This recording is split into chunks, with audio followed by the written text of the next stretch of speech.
I'm installing the oil pump to the engine block. Take two 10,000 shims. I'm gonna put one across the bottom, one across the top. So we got one of the shims going across the top right here, and the other shim going across the bottom. This is going to ensure that whenever you're tightening down the housing for the pump gears, that it's going to be perfectly, this gear will be perfectly centered on this housing, so it's not going to prematurely wear out. So now I'll torque these down to the torque specs, which is 18 pound-feet. That's until they fence.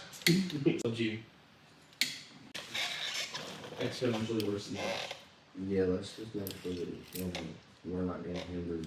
Yeah, that's what I'm waiting for. Then we're going to install the oil pump cover, and these bolts will go to 108 inch-pounds.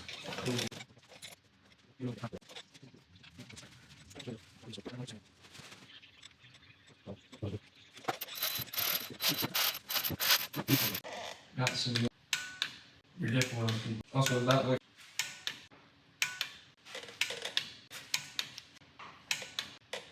Yes.